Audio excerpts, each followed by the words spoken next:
Ayuhibbu ahadukum, sukakah kamu memakan bangkai sesamamu manusia? Orang yang suka gosip, meskipun rajin pengajian, rajin tadarrus, rajin belajar agama, tapi kalau dia tidak bisa hindari mulut gosipnya, habis amalmu nanti.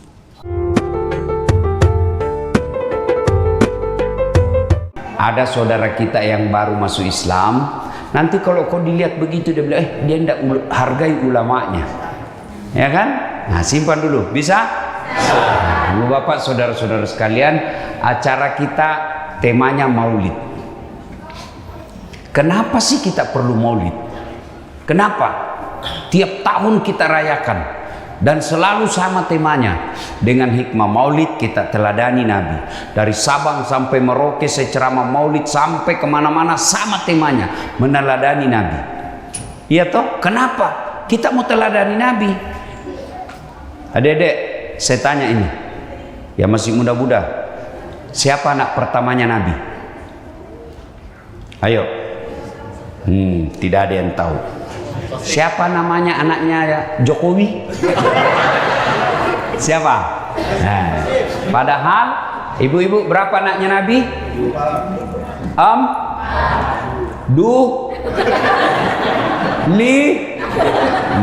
Itu ini pentingnya. Bagaimana kau teladani Nabi, sejarahnya Nabi kau tidak tahu. Orang kalau mau mencontoh sesuatu, kita harus tahu yang kita mau contoh. Itu dulu, maka kita maulid. Maka yang tidak mau maulid silakan, tapi jangan kau tuduh kita sesat. Kalau di Sulawesi Selatan, oh luar biasa itu perayaan maulid. Ada telurnya, ada ketannya, ada duit digantung-gantung, potong ayam, telur, perhiasan. Untuk apa? Menarik perhatian supaya orang bergembira menyambut lahirnya Rasulullah Muhammad sallallahu alaihi wasallam. Maka saya ajar anak saya si Ece di rumah. Anak-anak Nabi ada 7 orang. Baru kau tahu 7 toh? Iya. 3 laki-laki, 4 perempuan. Pertama Qasim, Abdullah, Ibrahim, Zainab, Ruqayyah, Ummu Kalsum, Fatimah. Itu ajarkan anakmu lagu-lagu seperti itu. Tidak usah lagu Cikampek, Tasikmalaya, apa beling-beling. Apa gunanya itu Cikampek? Ya, jelas. Nah, karena waktu yang terbatas, kita tidak bisa cerita secara detail sejarah kehidupan Nabi. Yang ringkas saja. Pernah Nabi diusir dari Mekah. Rapatlah kafir Quraisy waktu itu. Kata Abu Jahal, wah bahaya ini Muhammad. Makin hari pergerakannya makin membahayakan. Makin banyak orang ikut sama dia. Makin kita larang dakwah, makin menjadi-jadi pengikutnya. Apa yang harus kita lakukan? Dari belakang ada yang usul. Ketua sidang, bagaimana kalau kita sogok dia duit? Dia bilang apa? Dia bukan bangsa Indonesia. Kasih serangan fajar. Kalau gitu kita kasih perempuan paling cantik. Kata yang lain, dia bukan pejabat Indonesia. Jadi kalau begitu bagaimana? Tidak usah banyak cerita. Apa? Kita bunuh saja dia. Tapi kan dia punya keturunan, dia punya bani, dia punya suku. Kalau kita bunuh, nanti Bani Hasyim melakukan perlawanan. Kata gampang, kita keroyok. Dia dan satu, kita dan kawan-kawan. Bagaimana? Jadi kalau Bani Hasyim keberatan, semua suku yang ada di Mekah bersatu padu melawan Bani Hasyim. Gimana? Setuju? Setuju. Cocok kalau begitu.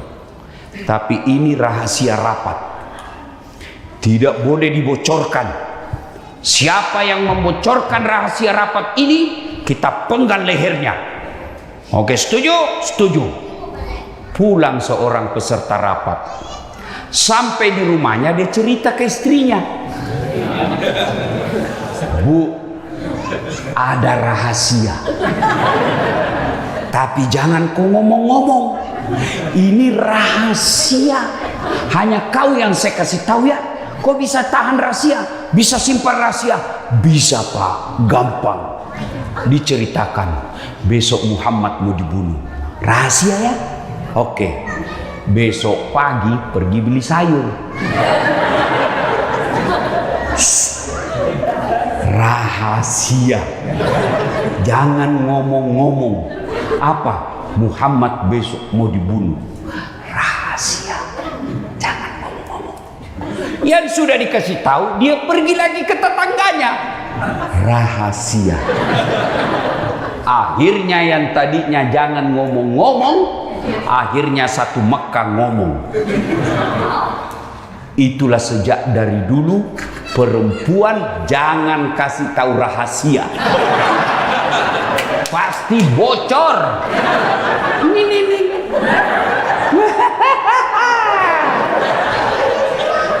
Ustadznya jadi gosip.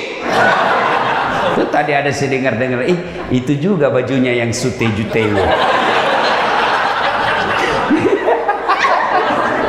Udah, ya toh? Iya. Kumpul begini, 1 jam pengajian, 1,5 jam gosip. Pulang dia tidak langsung pulang itu. Nanti cerita. Siapa yang dicerita? Yang duluan pulang. Maka sebaiknya supaya ibu tidak dicerita temanmu, sama-sama kau pulang. Kalau ada duluan pulang, kaulah yang jadi korban gosip. Ya, masuk pengajian itu dilihat itu dari kepala sampai ke bawah. Apa?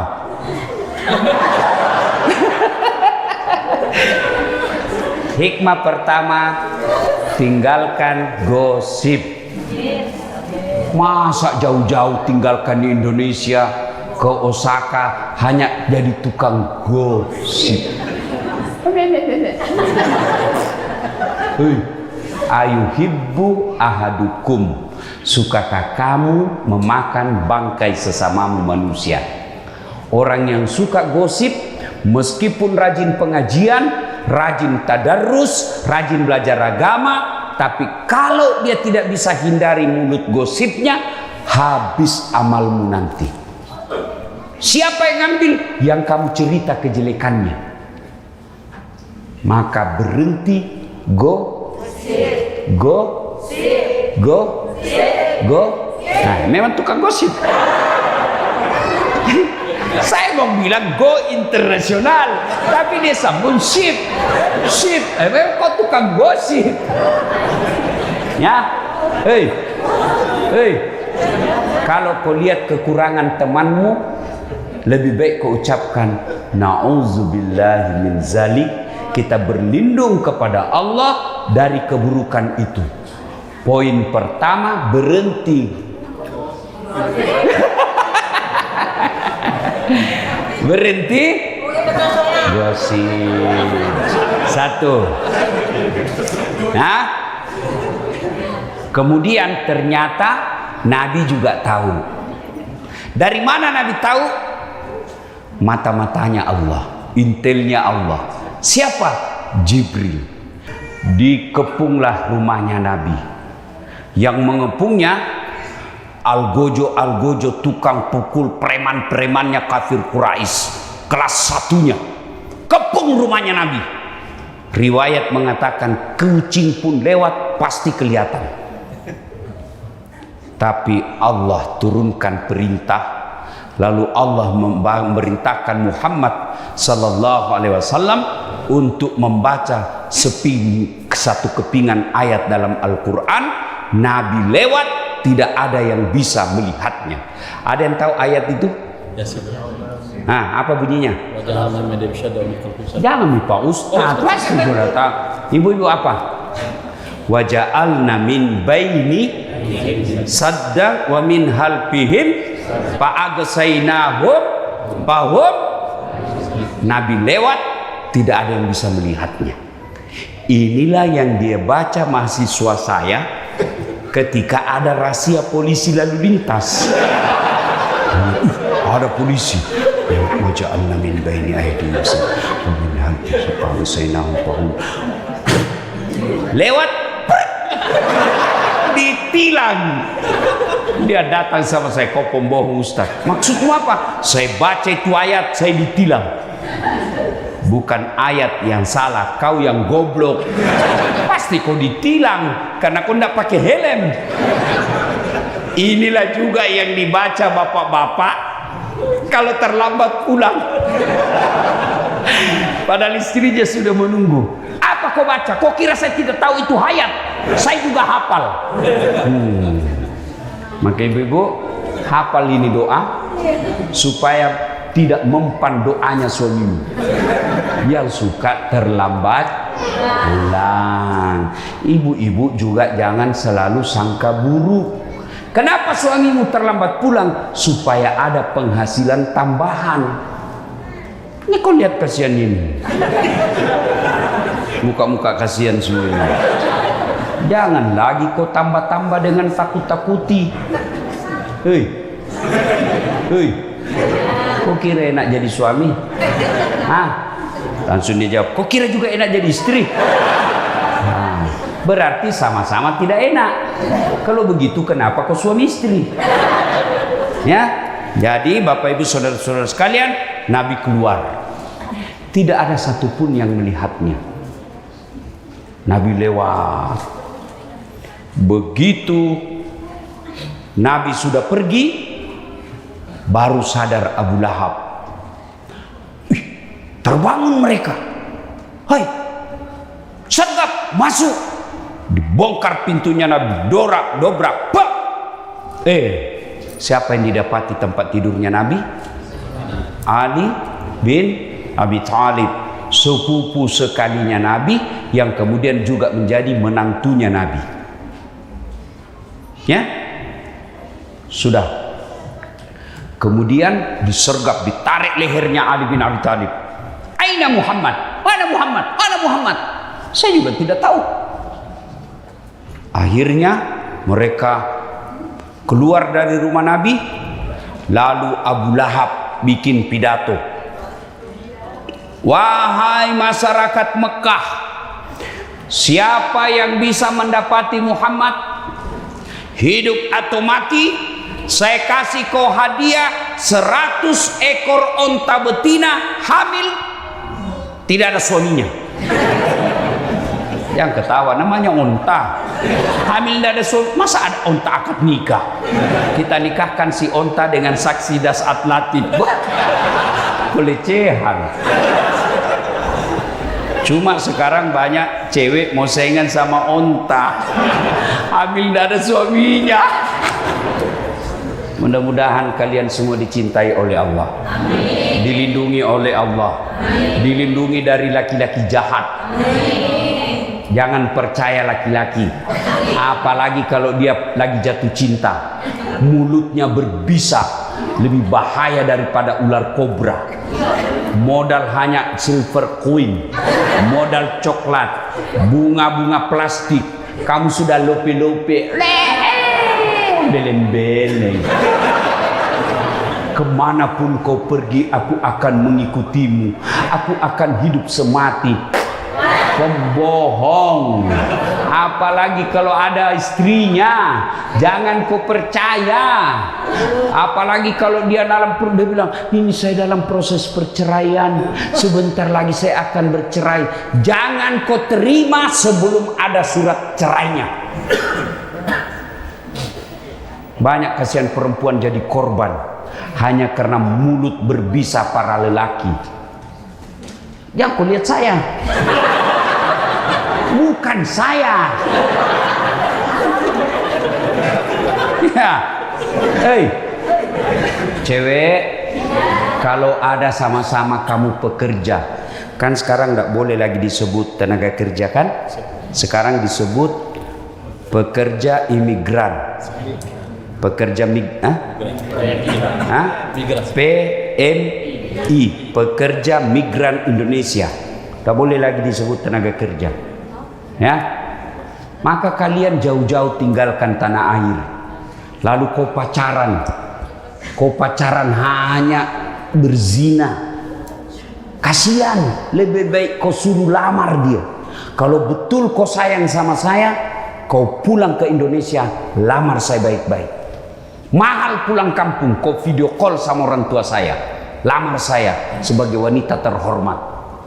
Begitu. Kalau kau tidak lamar saya dalam waktu sepekan, apa boleh buat? Kita putus. Kau kira cuma kau laki-laki? Banyak yang ngantri.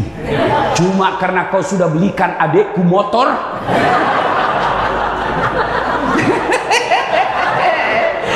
Kau ketawa, barangkali ada korban di sini. Ya. Sudah. Maka tertariklah salah seorang di antara mereka. Dia kejar ini ahli pencari jejak di Mekah. Terkenal dia. Saya lupa namanya. Dia memang ahli mencari tanda jejak. Dia tidak cari tanda jejak dari telapak kaki onta, tapi apa? Dari angin. Dia bisa tahu seperti anjing pelacak. Das Atlantik. Kenapa kau tahu? Reksonanya sehingga dia bisa tahu. Oh, dia dapat, Pak. Dia dapat. Ketika itu dia kejar, dia dekati Muhammad, kudanya standing. Jumping, yang seperti Ferrari. Jatuh. Dia naik lagi ke kudanya, jatuh lagi. Naik lagi, jatuh lagi, sampai 3 kali. Akhirnya ini orang berkata, ini bukan orang sembarang ini. Ini orang dilindungi. Sudah berapa orang saya kejar, pasti saya berhasil membunuhnya. Ini orang dilindungi. Akhirnya apa? Dia teriak. Dia tidak memanggil Muhammad, tapi dia teriak Abu Bakar. Abu Bakar, sampaikan kepada temanmu, Abu Lahab bikin kesimpulan dan sayembara, kepalanya bernilai 300 onta. 100 onta. Saya datang di sini sebenarnya ingin melakukan itu, tapi itu orang yang ada di sampingmu, orang yang dilindungi. Lalu dia berkata, Abu Bakar, ini ada perbekalan saya bawa, kau pakai ini, lanjutkan perjalananmu. Muhammad bersembunyi di gua Zur. Gua apa? Gua Zur. Kalau tempat menerima wahyu, gua apa? Gua Hira. Sembunyi 3 hari 3 malam. Rasulullah bersembunyi. Sebenarnya didapat itu tempatnya Nabi bersembunyi. Didapat oleh Abu Jahal dan Abu Lahab. Diintip. Akhirnya mereka dikalahkan oleh akalnya. Allah turunkan bala bantuannya, bukan dengan membawa malaikat yang membawa batu, bukan dengan menurunkan tentaranya berupa burung ababil, tapi apa yang Allah turunkan pertolongannya pada saat itu, yaitu laba-laba. Tahu laba-laba? Spider, bukan Spiderman. Dia bikin sarang laba-laba di mulut gua. Akhirnya Abu Lahab berpikir, kalau ada Muhammad di dalam sini, tidak mungkin ada ini sarang laba-laba. Kenapa? Pasti koyak, pasti robek ini sarang laba-laba. Sarang laba-laba yang begitu rapuh mengalahkan pasukan pilihannya Abu Jahal. Lalu begitu ngintip lagi, Abu Bakar sudah berkata, mati kita ini, mati sudah kita. Tapi apa kata Nabi? Ya Abu Bakar, la tahzan, Innallaha ma'ana. Abu Bakar, jangan kau takut, jangan kau sedih, jangan kau cemas, Allah bersama kita. Terbang burung merpati. Abu Lahab berkata, benar, tidak mungkin ada manusia bersarang di sini. Tidak mungkin ini burung merpati bersarang di dalam kalau ada manusia. Akhirnya mereka tinggalkan. Sepeninggal itu Nabi lelah dan tertidur. Panjang cerita.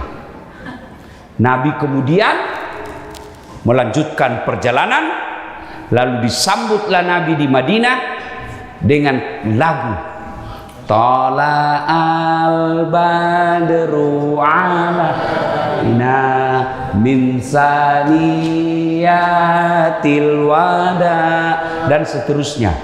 Inilah yang menjadi dalil kenapa ada ulama yang membolehkan lagu atau nyanyian, tergantung jenis lagunya. Kalau lagunya berupa dakwah, boleh. Suamimu pulang kecapean, lalu dia duduk di kursi, kau usap-usap, kau peluk, lalu kau menyanyi, bila kan di sisiku hati rasa syahdu. Boleh, halal.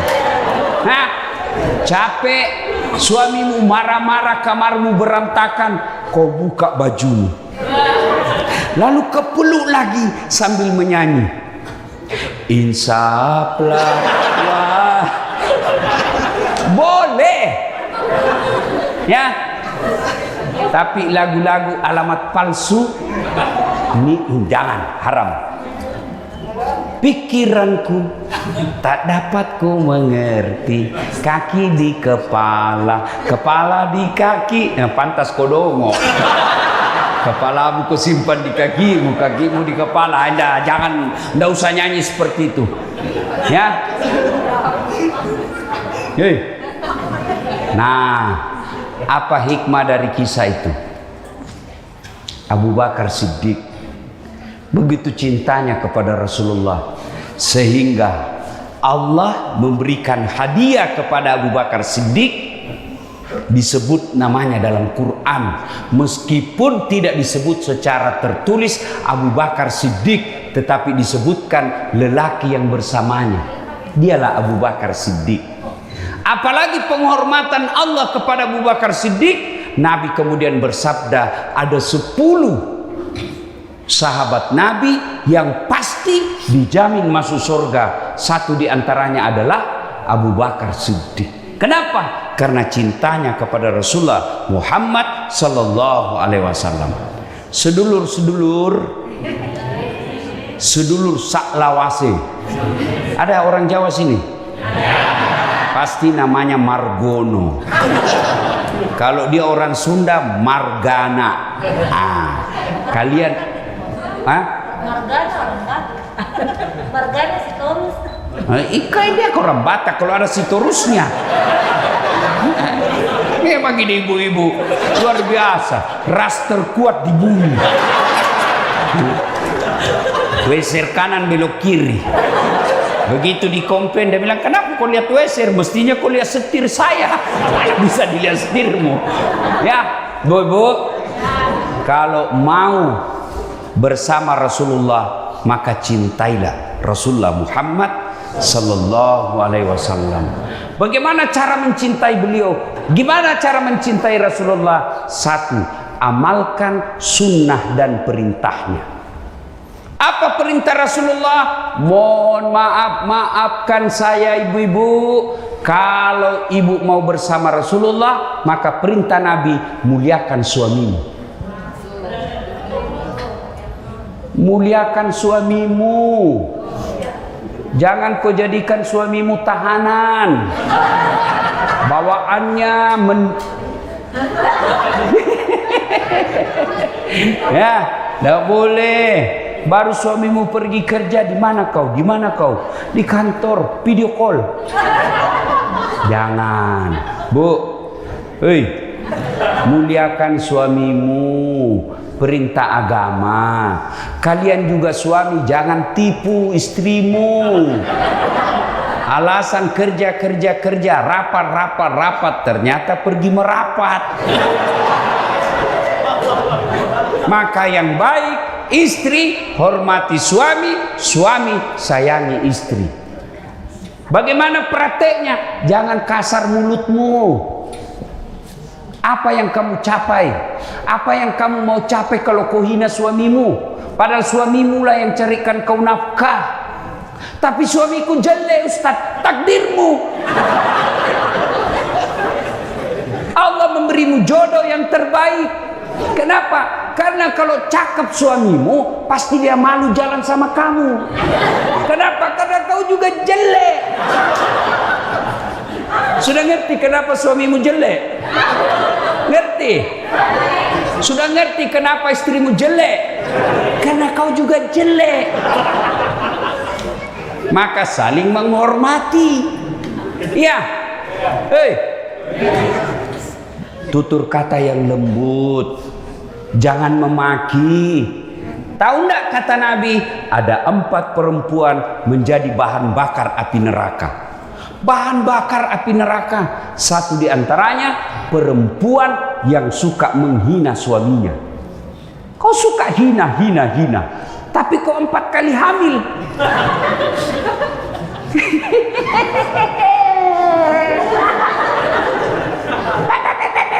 Hamil lagi. Enak ndak hamil, Ibu? Enak ndak? Menderita? Iya. Kenapa kau ulang-ulang?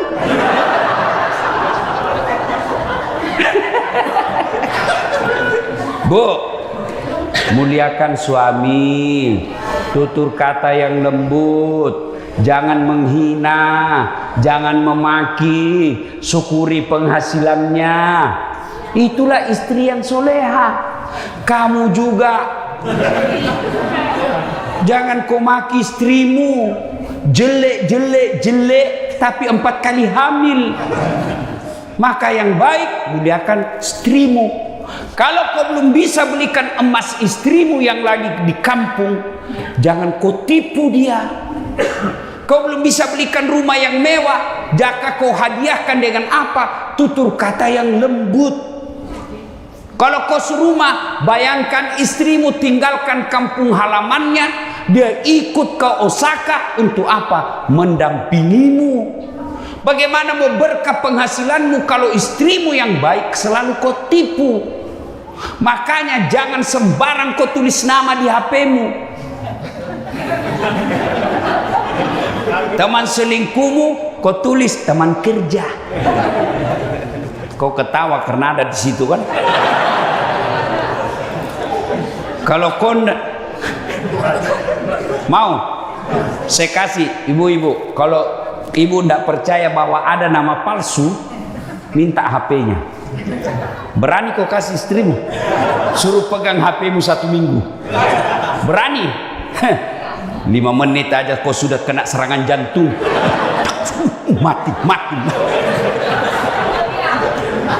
Hei, ya, cinta kepada Rasulullah, muliakan istrimu, hormati suamimu.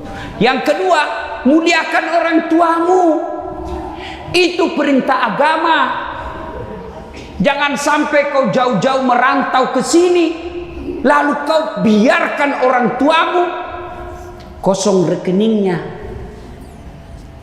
Mending kalian yang kosong rekeningmu daripada orang tuamu yang kosong rekeningnya. Jangan sampai usia orang tuamu sudah 70 tahun, tapi beliau masih cari nafkah. Sudah saatnya orang tuamu menikmati penghasilanmu. Jangan sampai kau lebih takut sama istrimu daripada sama ibumu. Ada yang takut sama istrinya di sini?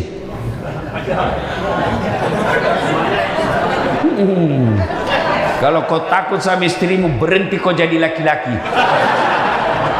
Apa kau mau takut sama istrimu? Semua gajimu diambil.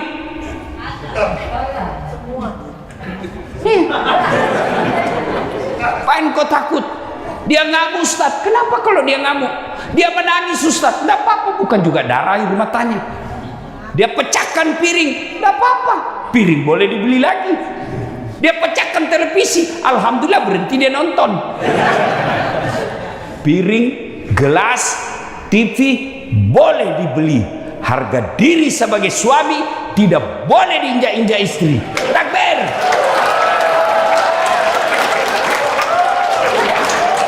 Yang takbir itulah yang takut sama istrinya. Hei, kau sampaikan kepada istrimu, kau boleh marah-marah sama saya, kau boleh habiskan duit, itu rezekimu, tapi jangan pernah kau hina dan kau sakiti orang tuaku. Itu anak yang soleh. Tapi kalau kau malas takut bersedekah karena takut sama istrimu, berhenti kau jadi laki-laki. Ini dek, kirim ke emak, mudah-mudahan emak tahun ini bisa umroh. Istrimu langsung bilang, apa? Emak. Kalau ada istrimu begitu bos, hei, saya ajar kau jadi laki-laki terhormat. Kalau ada istrimu begitu, jangan kau ceraikan. Kasihan, jangan kau talak. Kasihan dia. Gimana Pak Ustaz? Tambah jadi 2. Biar dia tahu rasa. Hah? Hei. Mulai hari ini transfer orang tuamu tiap bulan.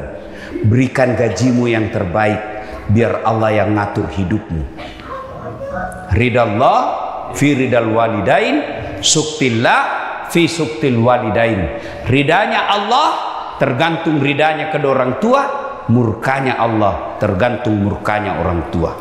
Adik-adikku sekalian, tidak ada nilainya penghasilanmu kalau orang tuamu masih susah cari nafkah. Gajimu 20 juta, belanjamu 5 juta sebulan, jadikanlah 3 juta minimal untuk orang tuamu tiap bulan. Itulah penghasilanmu yang berkah. Sementara yang kau belikan motor belum tentu berkah, yang kau belikan mobil belum tentu berkah. Kenapa? Kau pakai selingkuh.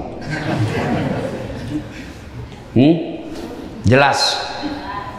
3. Kalau kalian cinta kepada Rasulullah, bersedekahlah. Alhamdulillah saudaraku, saya kagum kepada kalian semua bisa memiliki gedung ini. Inilah yang kau masukkan ke dalam duitmu, kau masukkan pembebasan. Itulah yang menjadi hartamu dunia akhirat dan tidak bisa diambil.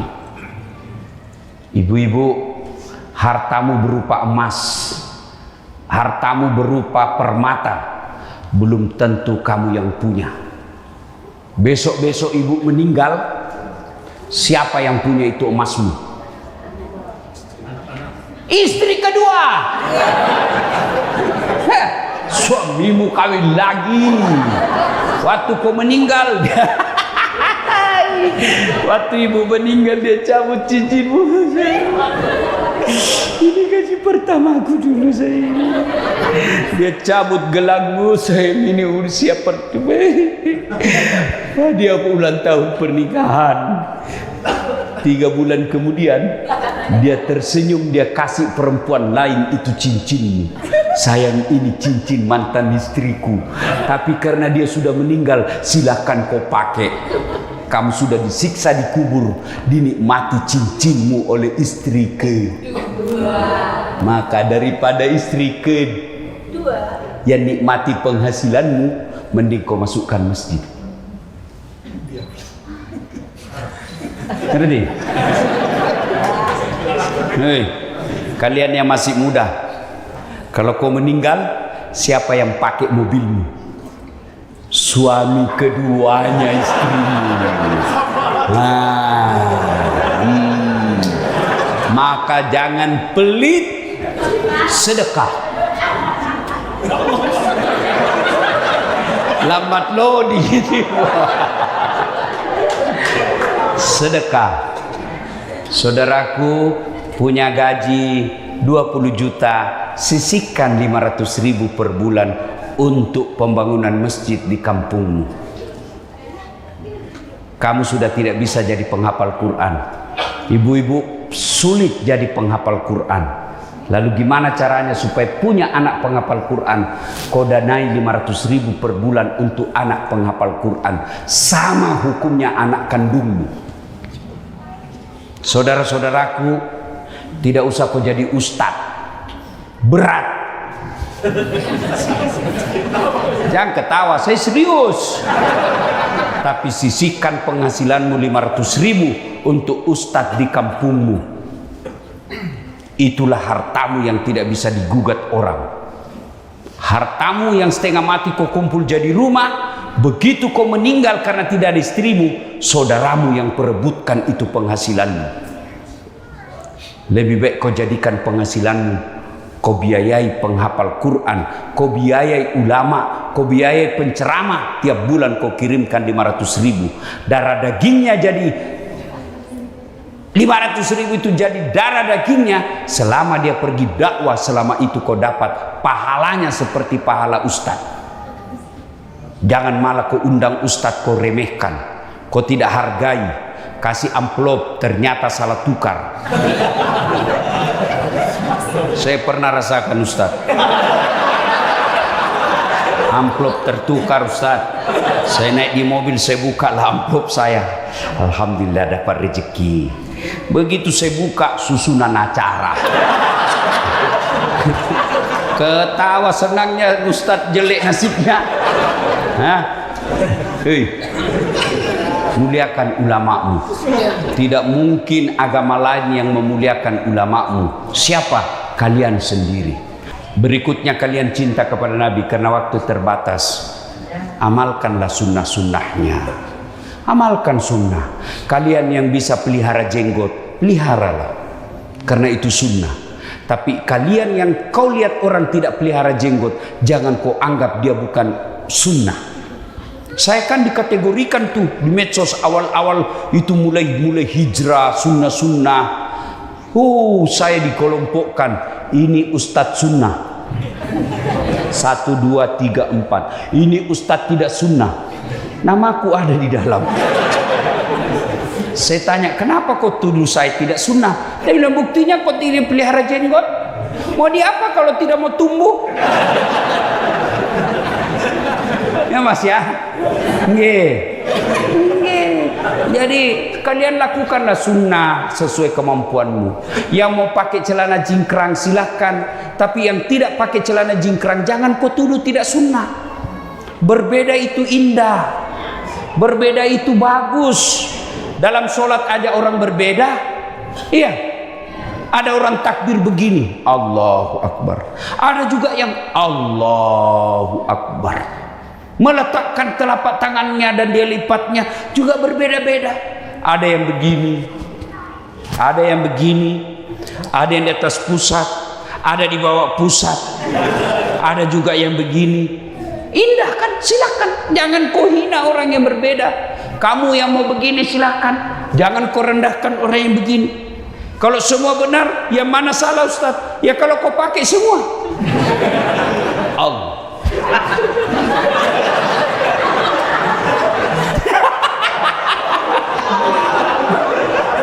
Pasti salah. Iya. Gigi aja berbeda-beda. Ada gigi seri, ada gigi taring, ada gigi geraham. Bayangkan kalau semua sama gigi kita, semua pakai gigi geraham, repot toh makan kacang. Ya, bagaimana kalau semua gigi taring?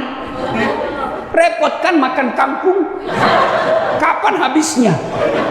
Maka diberikan oleh Allah berbeda gigi. Gigi paling depan namanya gigi seri, tujuannya memotong. Gigi masuk ke depan namanya gigi taring. Fungsinya apa? Merobek. Makanya orang makan daging begini. Tidak orang makan daging begini. Tak cabut gigimu.